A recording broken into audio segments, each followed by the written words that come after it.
करिश्मा जी, जी, श्री हरिवंश, गुरुदेव आपके चरणों में कोटि-कोटि प्रणाम। गुरुदेव, मैं रात की नौकरी करती हूँ और सुबह घर आकर नित्य क्रिया करके पूजा करती हूँ, फिर सो जाती हूँ। इस बीच कभी-कभी पूजा करना भी रह जाता है। महाराज जी, जब भी सूर्य भगवान उदय हो रहे होते हैं, तो मैं सोती रह जाती हूँ। इससे मन ग्लानि हाँ, अब और इसमें पछतावा। क्या कर सकते हैं? इसमें हम शास्त्रीय उपदेश क्या कर सकते हैं?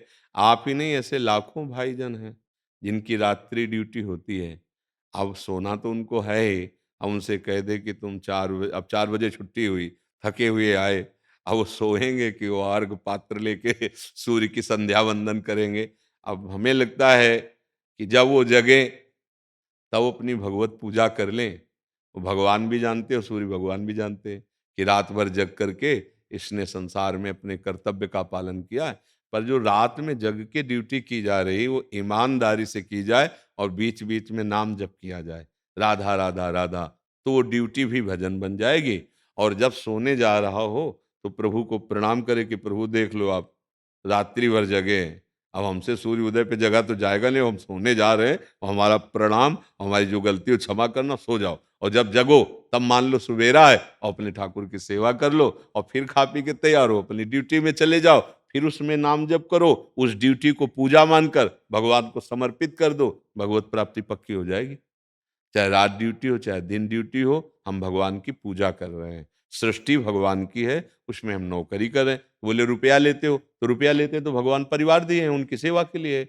भगवान ने शरीर दिया, उसकी सेवा के लिए है। ये सब भगवत सेवा है।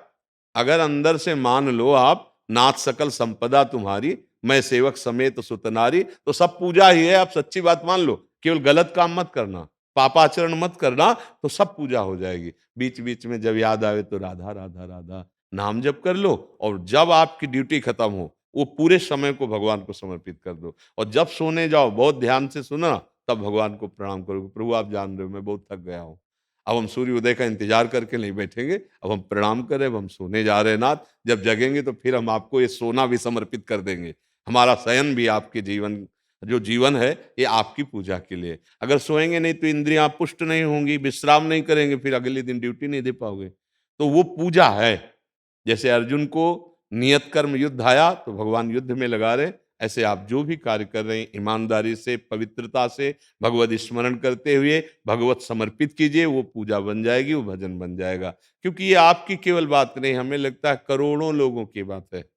बहुत ही अधिक मात्रा में रात्रि में सेवाएं होती हैं, चाहे वो राज्य सैनिक हो या राज्य कर्मचारी हो या किसी फैक्ट्रियों में, क्योंकि रात दिन सब काम चलते हैं। तो जिनकी नाइट ड्यूटी है उनके लिए तो परेशानी आ ही जाएगी। पर जब जगे, मान लो आप कई बजे, 11-12 बजे तो जगते ही होगे, है? हाँ, तो उस समय उठ के अपने ठाकुर जी की सेवा कर लो, जो अपनी दिनचर्या है, नाम जप कर लो, फिर अपनी ड्यूटी की तैयारी कर लो। बस ये ज़रूर है कि धर्ममय जीवन होना चाहिए। अधर्म जीवन भगवान को समर्पित नहीं होता। हाँ, पहले रहा अधर्म जीवन, अब जब से सत्संग सुना, तब से हम सावधान हो गए, तो भी सुधार हो जाएगा। पर सत्संग भी सुन रहे हैं, पूजा भी कर रहे हैं और पापाचरण भी कर रहे हैं, तो फिर बात नहीं बनेगी। ये बात समझ लेना, फिर तो वो सब गड़बड़ रहेगा। आचरण पवित्र नहीं है। जैसे आप एक-एक बूंद घड़े में डालिए तो एक दिन भर जाएगा, लेकिन एक छेद कर दीजिए और बराबर लोटे से भरते रहिए, तो एक समय खाली ही मिलेगा, आपको कुछ नहीं मिलेगा। ऐसे अगर पापाचरण करते रहे, तो छोटी-मोटी पूजा फिर वो आपको लाभ नहीं दे पाएगी। हाँ, अवलो नशानी अपना न सयो, अच्छे आचरण करो, कोई बात नहीं है। भगवान की ही सेवा सृष्टि की है। जब जगो तब भगवान की आराधना कर लो।